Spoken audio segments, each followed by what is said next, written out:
Hello, welcome back to NMI. On our previous video, we saw the initial work I did on the TRS-80 Model II. We saw the disassembling, the initial testing, and the issues that I found on the power supply, and how I managed to fix it, and the intermittent problem that was detected back then. In this video, we proceed investigating why that is happening and hopefully how to fix it. And if you're not a subscriber yet, I invite you to join us and subscribe to NMI and share this video with your friends. Thank you.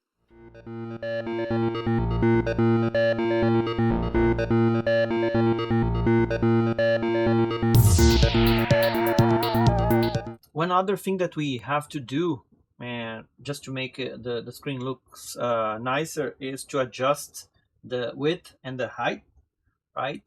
Let me turn it on. So maybe we can make it a little bit wider and higher, right? So the width control is this coil here.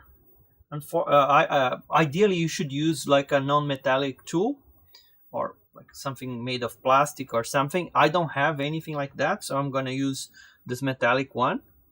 But you can see that just by touching here.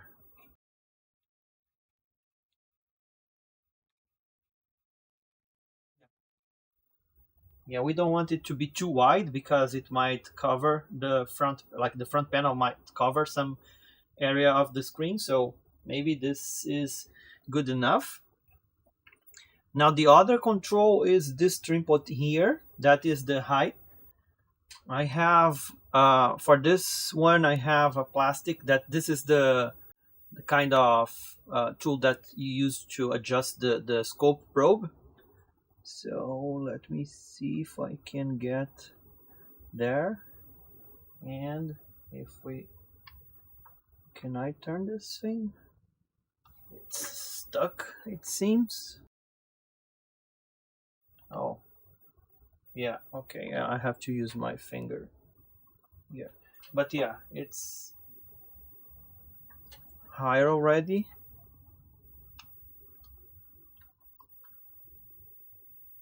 Good. I think this is much nicer. What I did is kind of risky because I didn't know what is the voltage here on this heatsink, right?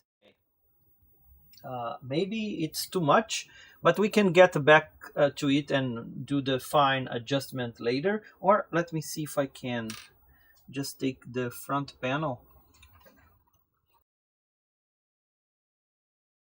Yeah, it could be even wider, right?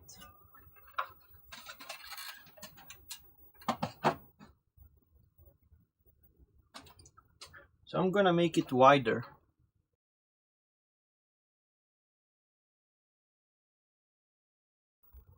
Maybe we can just now move, because I think it's a little bit off center. There is a small gap here and it's going on the edge here. Here we can control, like this ring here, we can control the vertical center. And if I move here, you can see.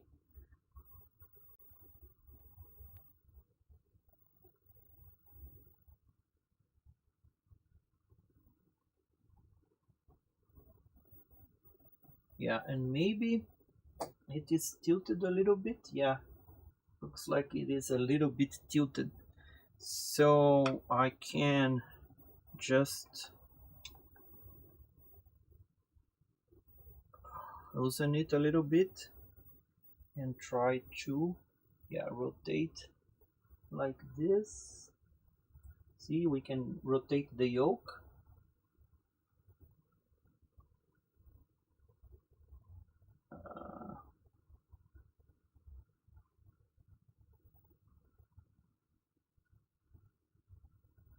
Yeah, maybe this is the right position.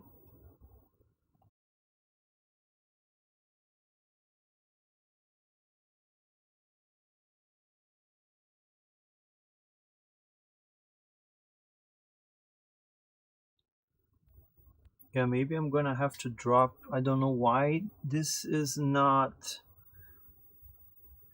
Um, why this is still moving so easily.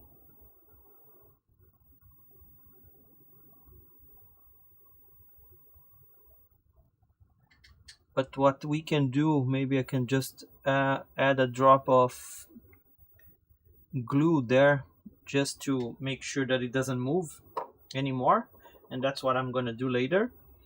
But yeah, so now the screen is adjusted, the CRT is adjusted, and I'm gonna put everything back together. I still need to wait for a new potentiometer that I bought so that we can replace this guy. I believe this is the brightness control. The screen is a little bit dim, and that is the reason. This guy, even though I tried to fix it, but it didn't really work. I am gonna start reassembling the whole machine, and I got the power supply, and I realized that there is an issue. Where is it? Here. So we have a loose wire. So the first thing I'm gonna have to do is fix this, and then I'm gonna reassemble everything. Honestly, I don't know if I know where everything goes. I might have to rewatch my video just to make sure that I am using the right screws and everything. But yeah, let's start with this power supply, and this is the connector that goes into the logic board, right? So we have 3 grounds here, and they're all connected together, but I want to make sure that I fix this.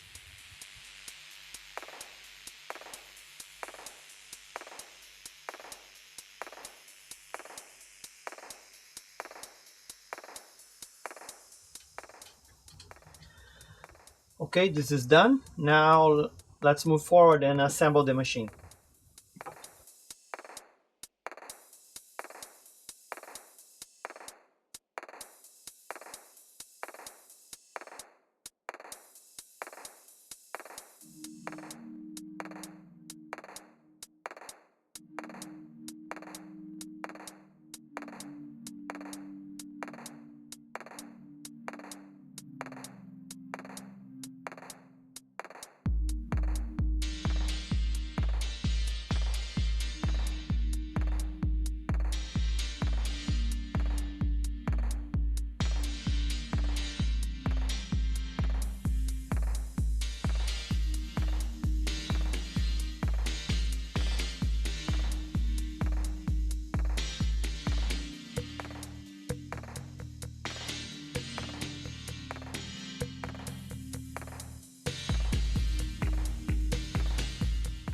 Okay, so I tried powering it up.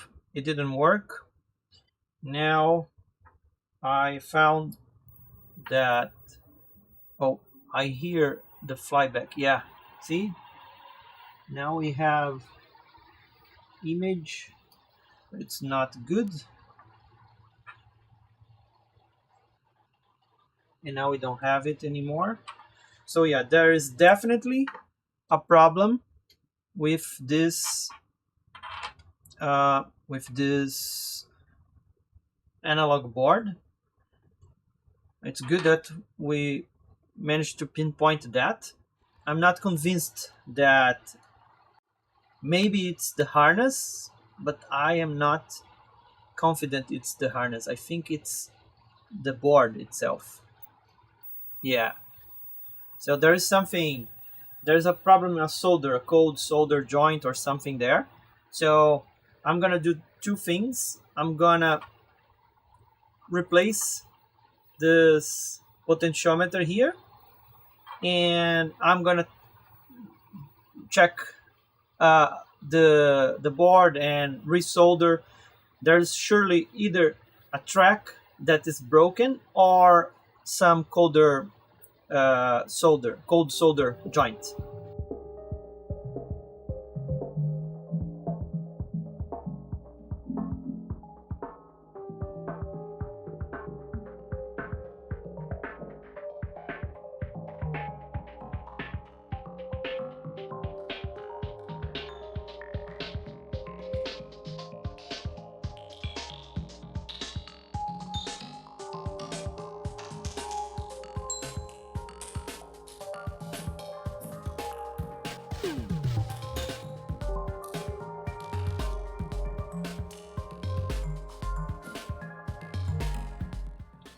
Now I'm gonna replace this potentiometer here. The new potentiometer is not quite the same. Let me see if this knob is gonna fit. Well, that's the only one I have.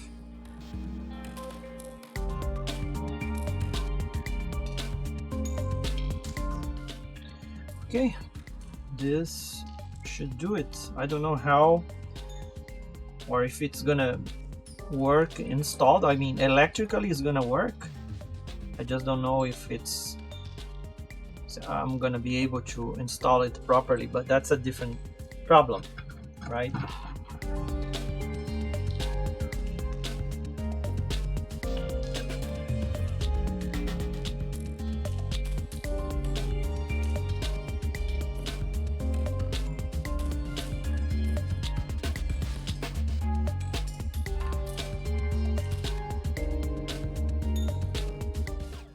Okay, I have great news. I found the culprit. After a long inspection and trying lots of things, resoldering all the solder joints and everything, it occurred to me that it stopped to work completely.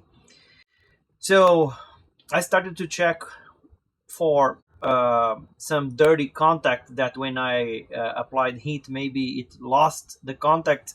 And then I started to look and follow the signals, right? And it's in special the horizontal signal, because we could not hear the flyback. And following all the signals, I noticed that R9 was right there, was in the path of one of the signals. And when I measured it, it was completely open.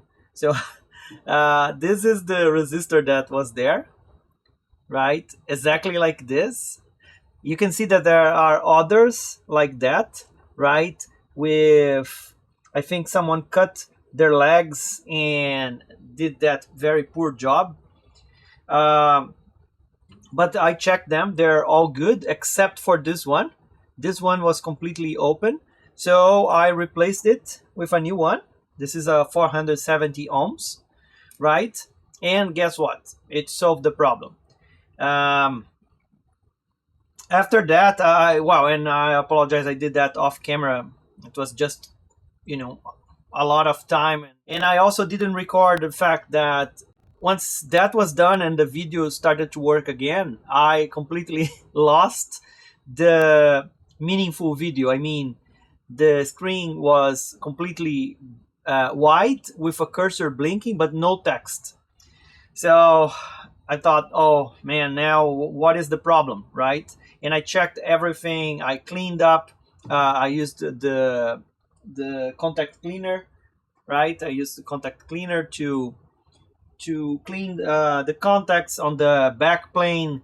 Removed a bunch of ICs socketed ones,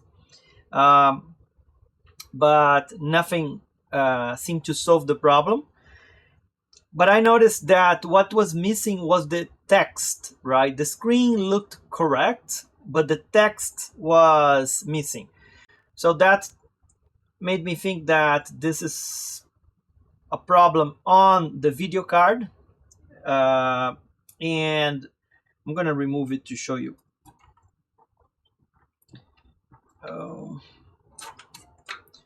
So this is the video card. And I cleaned this is I believe the character generator ROM. These are video RAM, and this is the 6845, the video generator IC, right? I removed this guy and cleaned the contacts, but it didn't solve the problem. And then I noticed that this 6845, it's very oxidized, right? Let me see if I can. the contacts are very oxidized, and I decided, you know what, even with contact cleaner it wasn't helping, and even the top here you can see that it's very oxidized. So what I decided to do, I removed the IC from the socket and I manually cleaned each pin, right, with a utility knife. I scrapped the oxidation and then I applied the contact cleaner and I performed an inspection, and guess what? I believe that problem is solved, and let me show you. But then I found what seems to be a new problem. Okay, I'm gonna power it up. Is everything all right?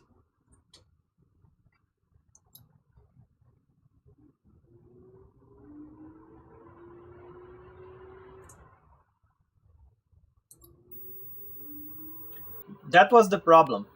I turned it on and at first nothing happens. So it's like a reset is missing. But if I restart, then it works. But I noticed that sometimes at the first power up, especially apparently a very cold start, it doesn't work like this. See, there's nothing on the screen. Yeah, just a dot. That tells me that the video card is not doing its job. I mean, not generating the correct signals.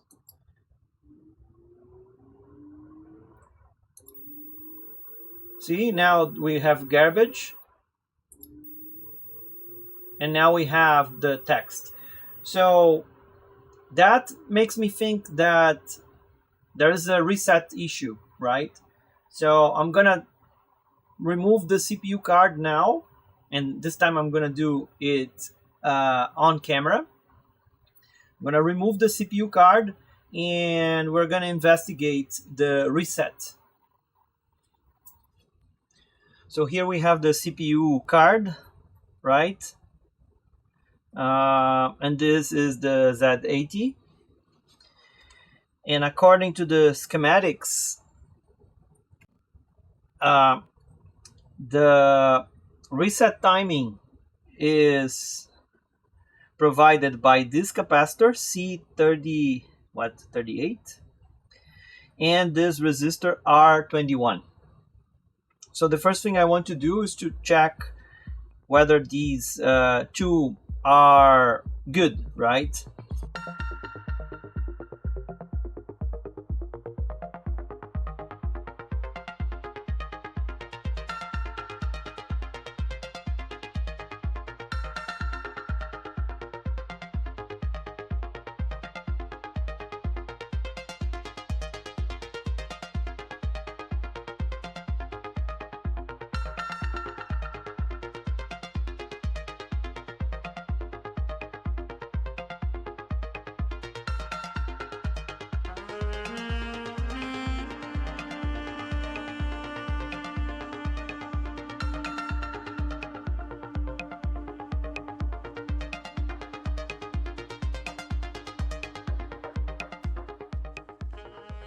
Okay, we're back.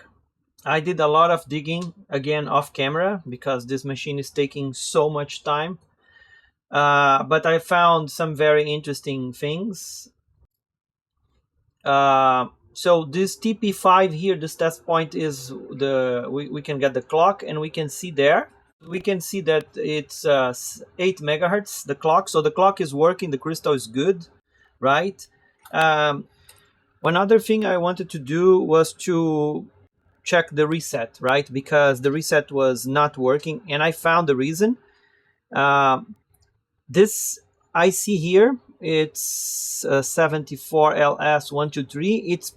It is part of the reset circuitry, right? Not the power up reset that is. Oh, sorry, not this capacitor and this resistor and this diode, not them.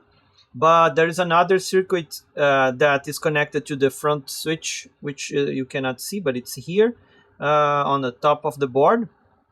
That is the external switch. and there's some circuitry there because it's also attached to the M1 signal and so forth. So this IC is part of that circuit, and I found that again the terminals were oxidized and it wasn't working properly. Um, so we can see here this is TP11, I think. Yeah, so I'm gonna power it off. See, it's 0 volts. Now if I power it on, yeah, it's high level, right? So this is like what is expected from the reset. And before I found that it was always in reset mode, right? But there's nothing on the screen yet. So reset solves, well, now we know, I know that the circuit is not in like a constant reset, but still it's not working. That led me to search for other explanations, right? Why this is not working. I started to play with these ICs, but let me see if I can bring the camera. Can I? Yeah, now it's better. So this is the Z80, right? This is the ROM. This is the equivalent 2716, so it's a 2K ROM. Here we have the DMA controller, the Z80 DMA. These are all A version, right, or A grade. So they are good up to 4 megahertz, right? The stock Z80 can go up to 2.5 megahertz. These devices, they also have a special part number, and so you can't really tell by reading here that this is a Z80, a Z80 DMA, or but looking at the technical manual, you can see that this code 8047883, this is the DMA, and the ending 880 is the Z80. This is the Z80 CTC. This is a timer controller, a timer IC, and this is the Z80 SIO, right? The serial IO controller, ending 884. So what I did was I started to remove, because, oh yeah, let me show you why I started doing that. Because I started to probe the pins here of the Z80, and we're gonna see pin 1. There's data. Oh, yeah, there is a signal there. Pin 2, there's a signal. Pin 3, there's a signal. And these are, I think most of these are address lines. Pin 6 here, this is the clock. So the clock for this processor is 4 megahertz. So they divide by 2 the crystal frequency there, and we get the clock for the Z80. So this is pin 6, yeah. Now let me show you pin 7. Pin 7 and pin 8. I can't quite see. Okay, 6,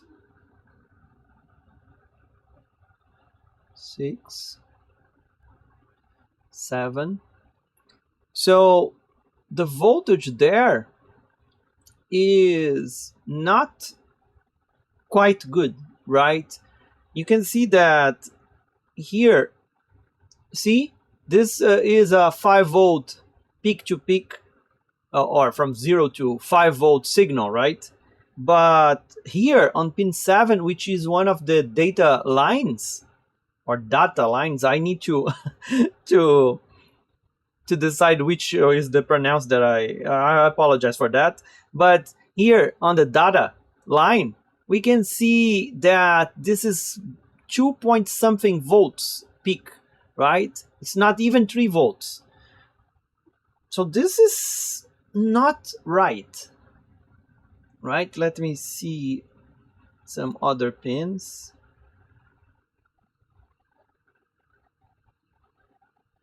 Yeah, this is always one. Yeah, this is another one. So some of these data lines or data lines, they don't look good, right? And I started to look here on this board and on the manual.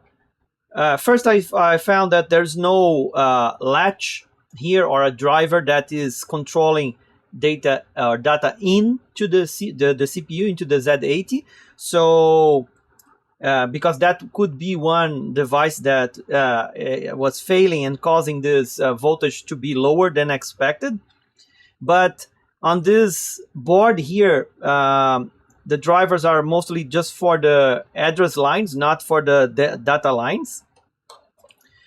And then what I started doing was I removed the DMA controller first, because in my mind, the DMA, I know that it's important, but it is connected to the data lines, and if it's not working, it would cause the issue. But removing it should not prevent the Z80 to fetch instructions, right? So I removed this guy, and the problems was the same. Then I removed the CTC, and the problem was the same. And then I removed the SIO. And when I removed the SIO, it worked. Everything started to work, and I had a signal on the screen. I removed the floppy controller, so there was a boot error, whatever message on the screen, and we're gonna see that. So what I'm gonna do now, I'm gonna remove this SIO, and we're gonna take, yeah, they are kind of warm. So I'm gonna remove this SIO.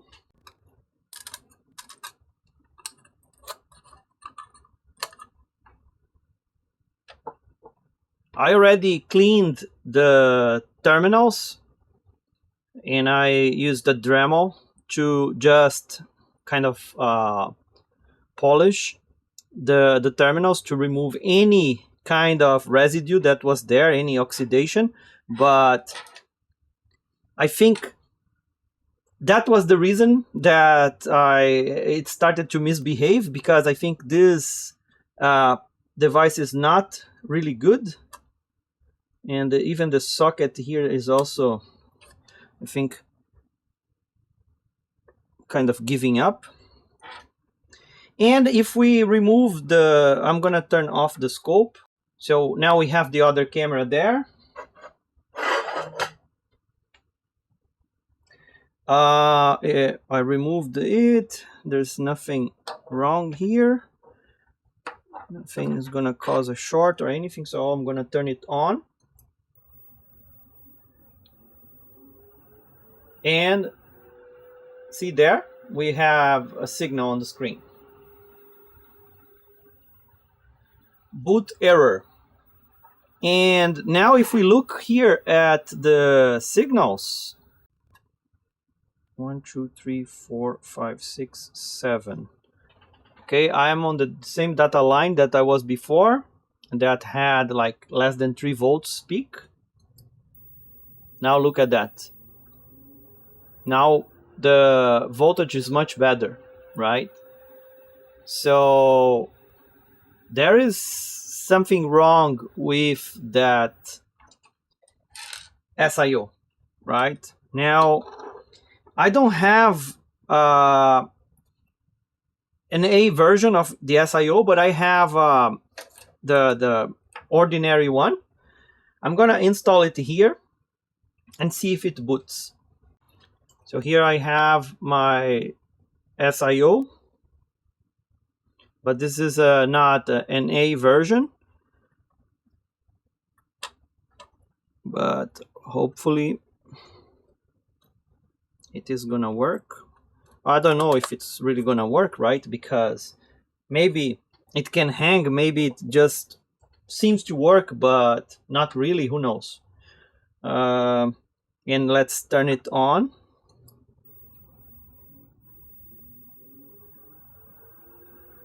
Yeah, we have the same error message, which is good. So this SIO here is not preventing the machine from working. but there's no guarantee that it's going to work properly, right? Until we try to use the serial ports. Now, the next thing I'm going to do, I'm going to reconnect the serial controller and see if we get the boot error message, the diskette error, whatever is the message. So here we have the floppy disk controller, right? I'm going to reinstall it. Okay. Everything seems to be fine in place. There's no contact with AC over there. So let's power it up and see what happens.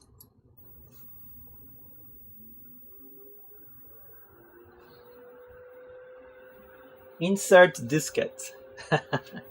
Finally. So this is the message that we were supposed to see again, right? We already saw this, but the last time when I tried to put everything together, more issues showed up, and I'm hoping that this time this is not going to happen. But honestly, I don't expect it to be that easy. So I'm already prepared mentally to put everything together, and then something else is going to fail. But at least now I know that the machine is working again, right? And so I'm going to turn it off, and we're going to proceed now. I'm going to reassemble everything and see what happens again.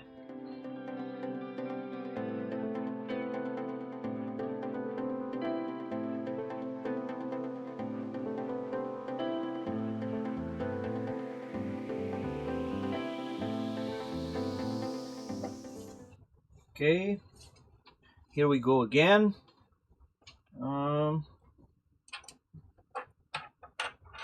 Everybody's fine here. Okay, let's start it up.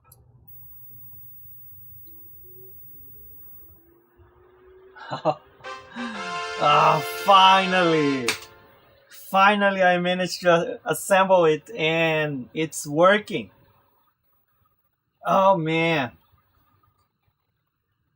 Power it off. Just want to try once more. Yeah. Awesome. Okay. So this is good. Finally, we have a kind of, right, so far as we know it, it's working. Now, the next thing I need to do, I need to, as I mentioned before this whole other thing, like a new repair started, I need to make an image, a floppy image, right? So that we can, I need to image a boot disk and try to boot this machine. So this is what I am gonna do now. Maybe, yeah, I don't know if I am gonna reinstall it on its base right now. Yeah, but that is an easy thing to do. Just let me see if we can easily install on the base.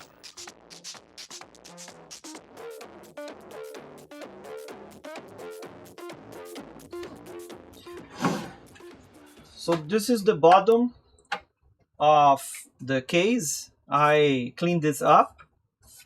But one thing that I noticed is that this area here, this is broken, right? Because if we look at the other side, this is where the front panel, the whole front of the case attaches.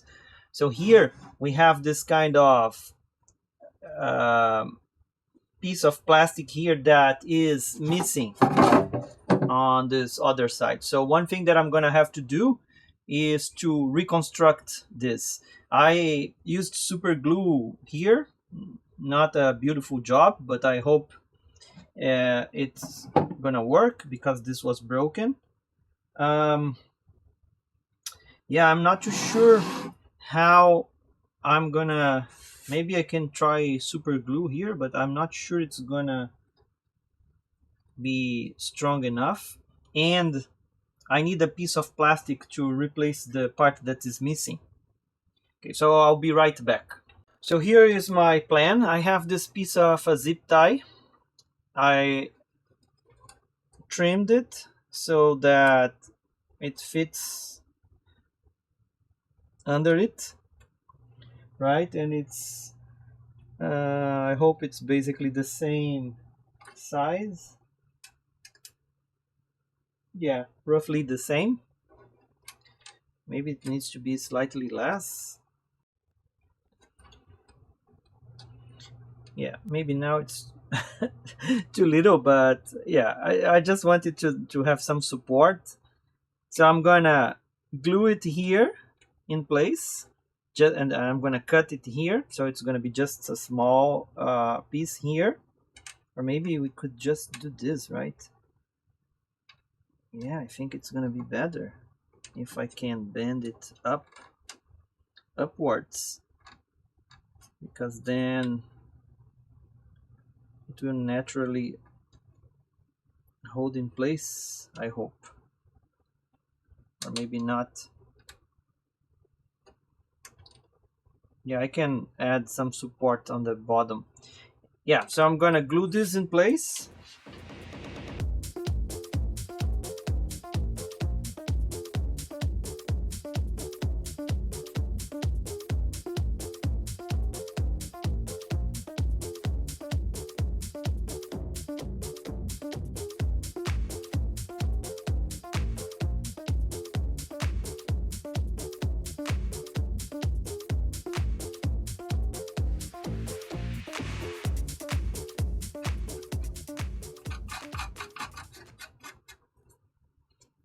Is it good enough? I want to say yes.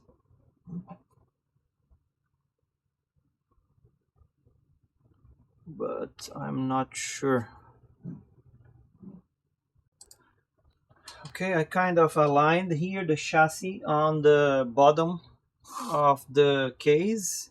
Now I need to find the right screws.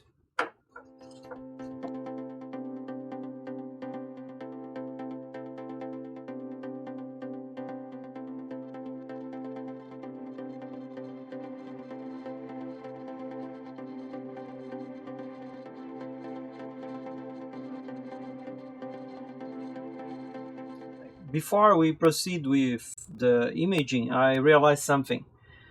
I need to not only clean up this floppy drive, but I also need to fix the termination, right? Because these machines, the TRS-80 Model II, they were designed in a way that this drive, the internal drive, has no termination, and then external drives would have to terminate the interface, right? And usually these machines were shipped with an external termination that you would connect on the back of the machine on that external floppy drive connector, but I don't have the termination, and I don't think I'm gonna have anytime soon any external floppies, right? These are very uncommon. So what I'm gonna have to do is to rewire the termination here so that we, instead of relying on an external termination, we use the internal termination. And the termination pins are these ones here: T3, T4, T5, and T6. And the way they are wired here, this is a bypass for an external termination, right? So we need to jumper these 4 pins here in order to have the termination, internal termination working. So this is the first thing I'm going to have to do. But we are also going to remove this board anyway, because I want to clean it up, right? The drive. I think this spindle is a little bit noisy, so I want to see if there is something I can do to reduce the noise. Maybe it's just the way it is, but who knows?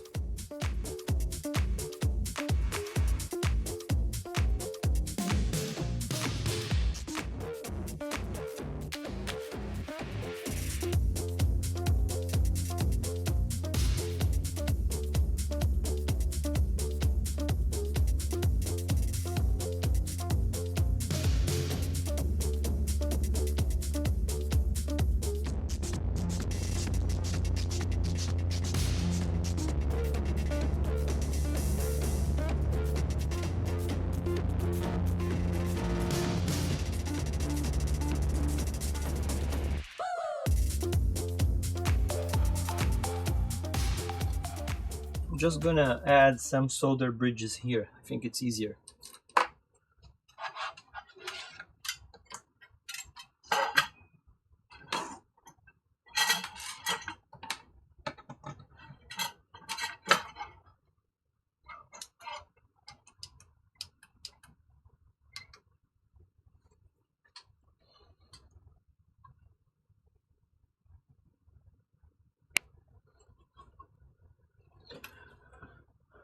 So these 4 pins, they need to be shorted.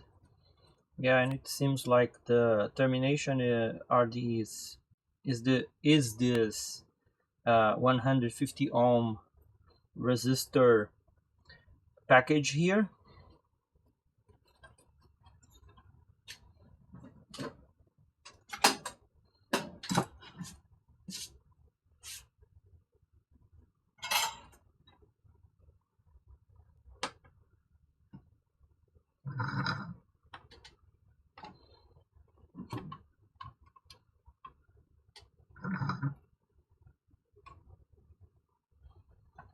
I reduced the soldering iron temperature, but maybe it's too low. No, not too low. Because a lower temperature makes it easier to create a solder bridge.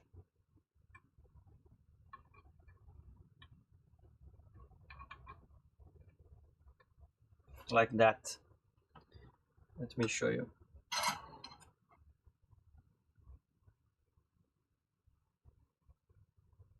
See? So this is what I'm gonna do.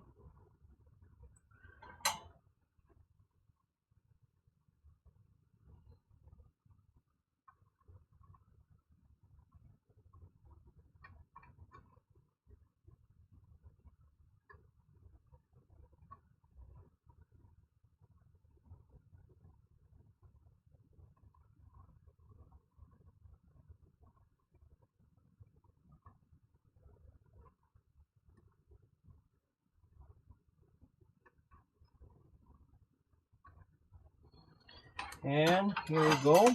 That's it. Done. We have everything bridged. Now I'm gonna reinstall this board on the drive and we can give it a try.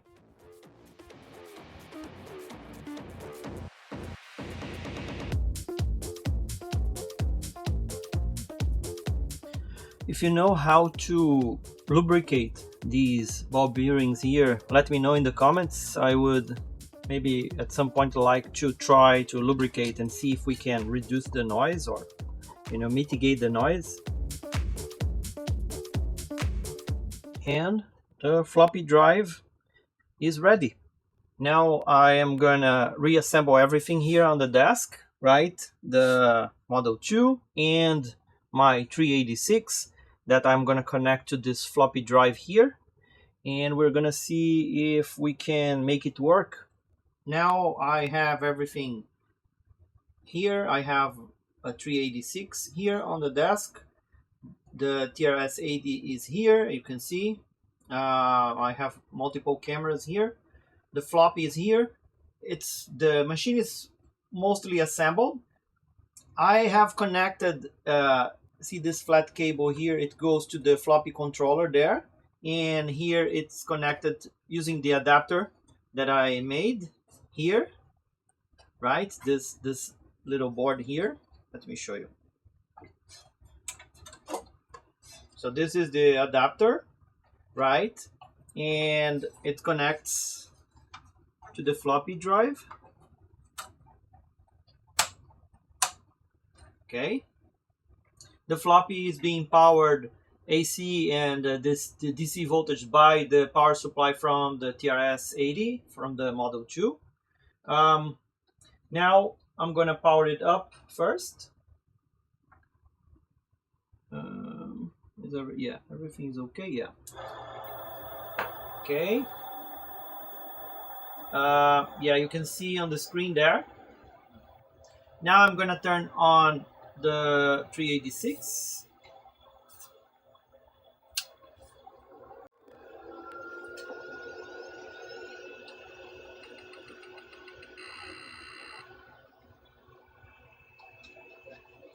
See, there was a floppy sick here, so it's working.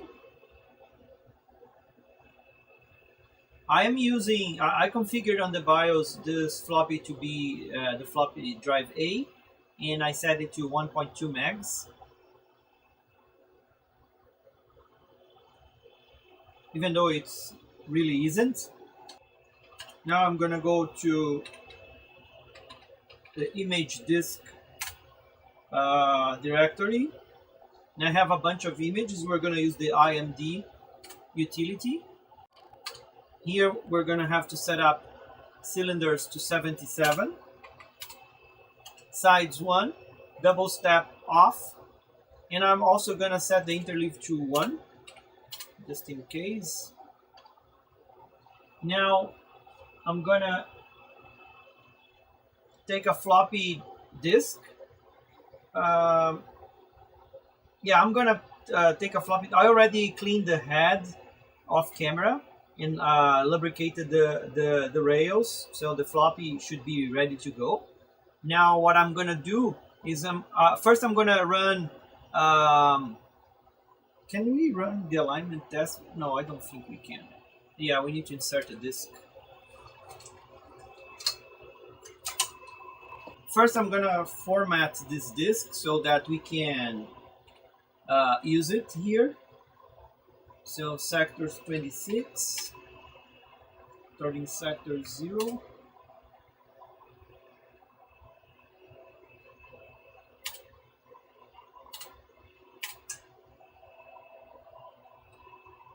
Okay, we're formatting the disk.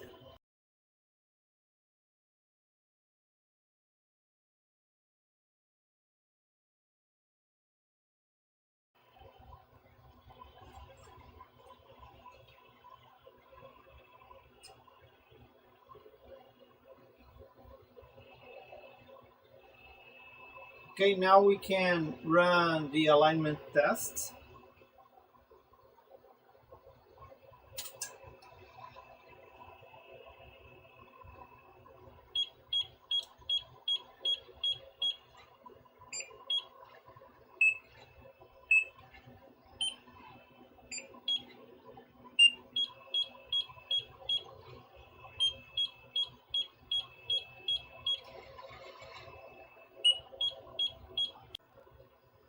Now I'm gonna write the image.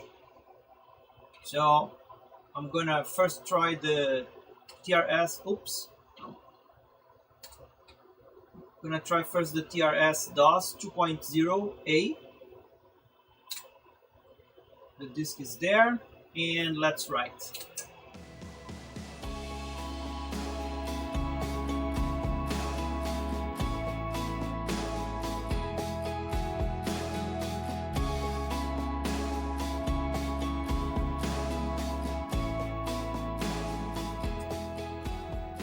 Okay, it's done. Now we can try it on the machine. Insert diskette. Let me increase now the brightness. Okay, let's insert the diskette.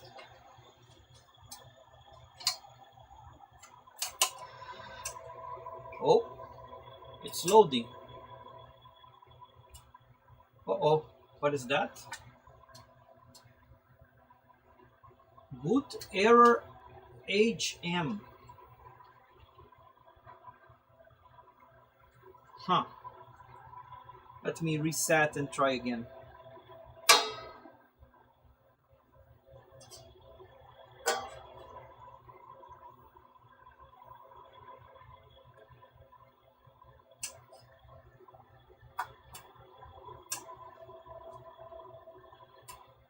Same thing. Oh boy. Okay. So what is wrong? Okay, I am gonna have to do some research on what is this error. Boot error HM, and there is a number called 02. Yeah, I'm gonna do a research on what this error could be or what is the meaning, and I'll be right back.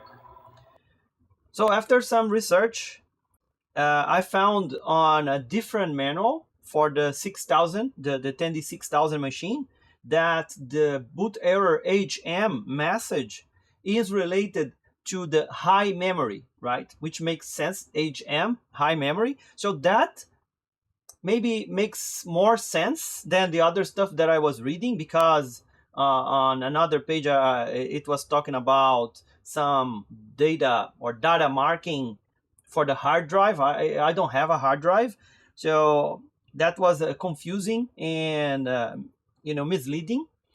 But on the 10D6000 manual, I found that HM makes more sense as high memory, right? So I started looking at the RAM cards.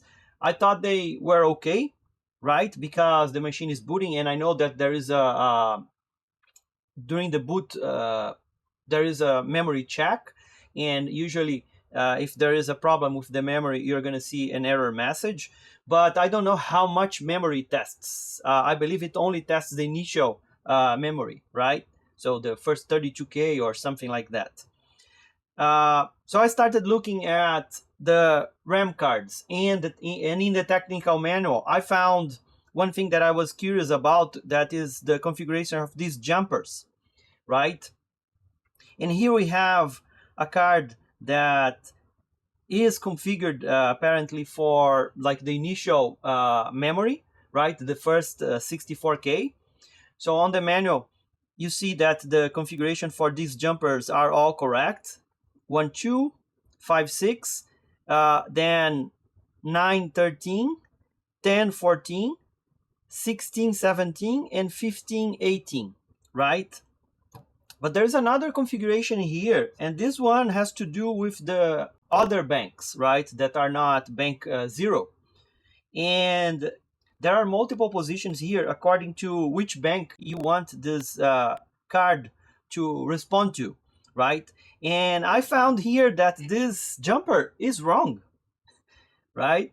According to the manual, it should be on 1927 here. I don't know why. I don't know why this would be like in the wrong position. Maybe when like the machine failed on the previous owner, and they started, I don't know, to change jumpers. Who knows, right? But it was wrong, and I think this jumper is just for the second half, the second 32K of memory, and this is why I think we might have the HM, the boot error HM message, right? And I also took a look at the other RAM card that was part of this machine, the extra 64K. And here, these jumpers are okay, right? This is the configuration for a card that does not belong to the initial bank 0 and bank 1. But again, this jumper here is wrong. According to the technical manual, this jumper here that is connecting 25, 28 should be instead 28, 20. So here, yeah, why it was in the wrong position, I have no idea. But I believe now this is the right position, and we can try the machine with at first with just one card and see if it works, right? If this error message goes away. Okay, now that we fixed the jumper, let's see what happens. Oh.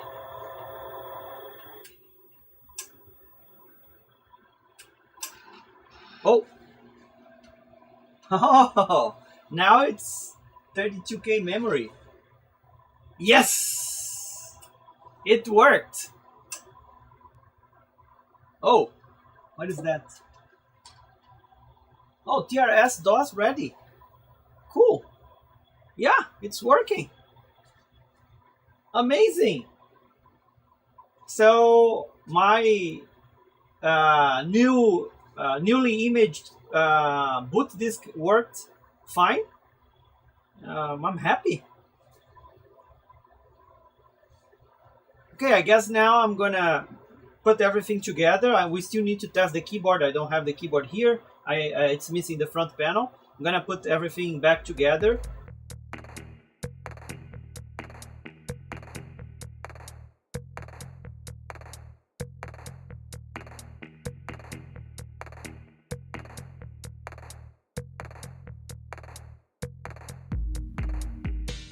Now let's take a look at this keyboard. There's stuff loose inside, so oh, lots of stuff.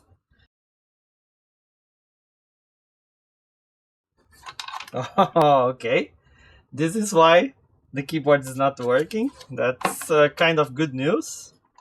Could be. Oh, there's something broken here.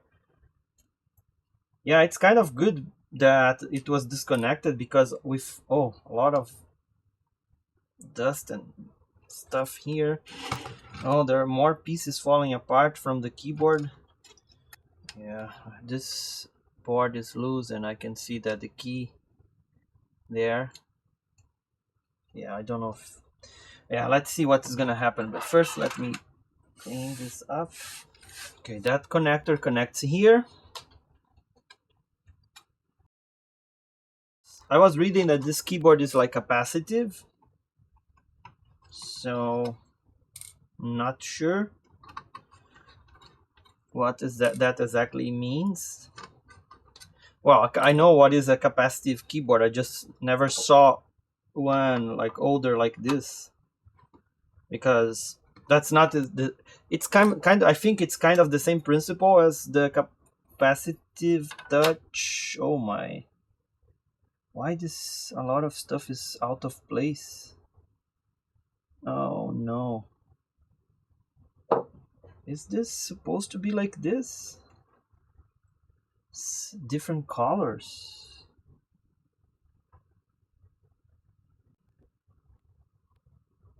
Oh, it's all damaged.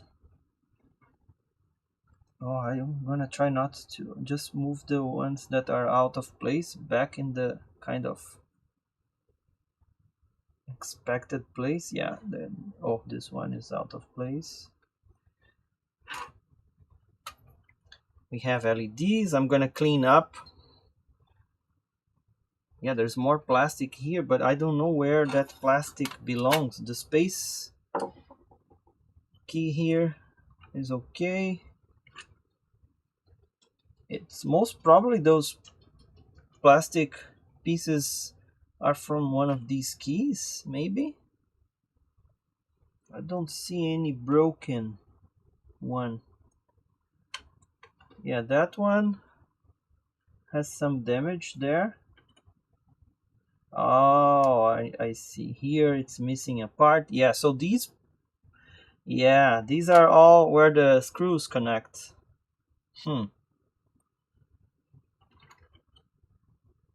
Yeah, there's more damage here. It's broken. Yeah, let me clean up this keyboard.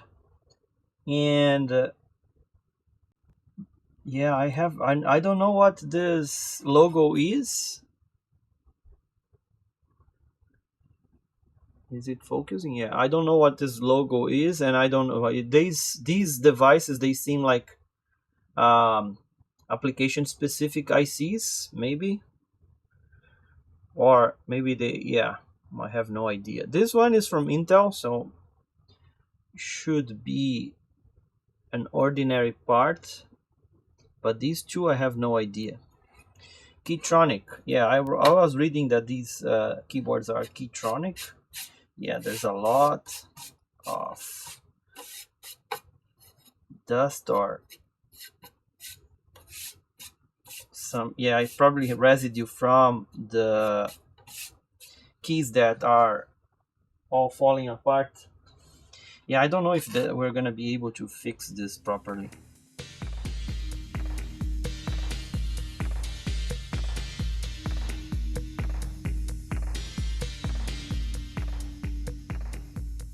And I'm pretty sure that...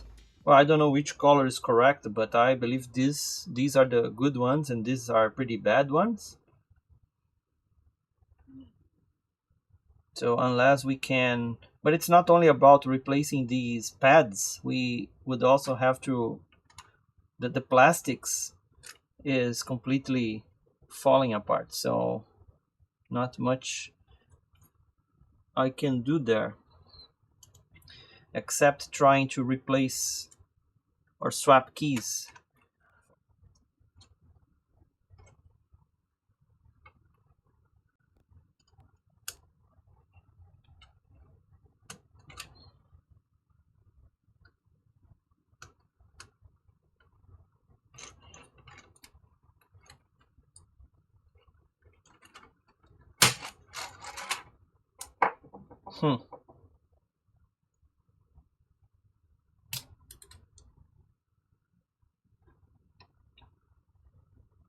So yeah, this, look at this, the pad is gone.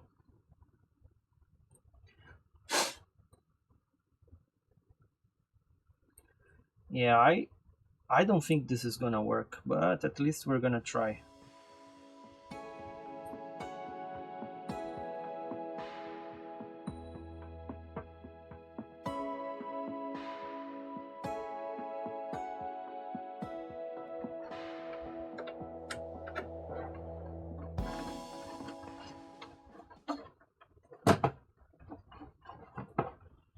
And okay, keyboard is connected.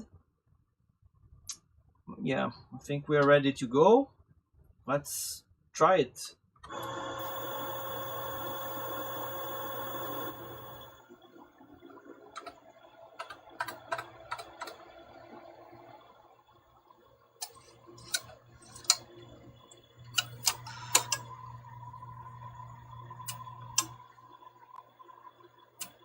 Okay, it's booting.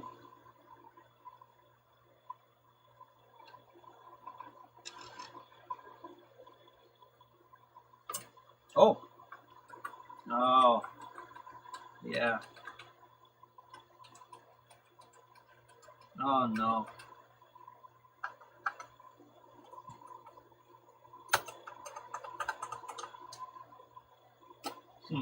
Yeah.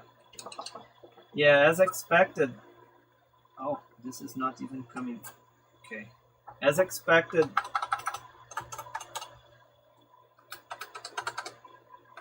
Oh, these are not working. Enter is not working. So the ones that had the metallized pad, apparently they are still working, but no other, like the other keys are not. Yeah, what can I say?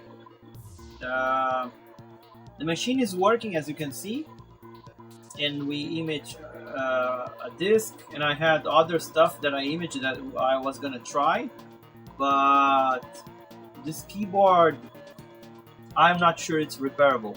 I'm gonna have to do research, and maybe I'm gonna post another video if I manage to fix, or come up with some other way to fix. If you have any idea, please let me know in the comments.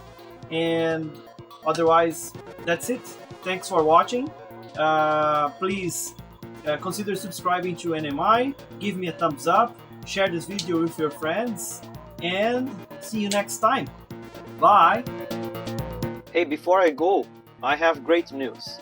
I found a way to fix the keyboard, and I am already doing that, so stay tuned, because on the next video I'm going to show how I managed to fix the keyboard of my TRS-80 Model II. So see you next time. Bye!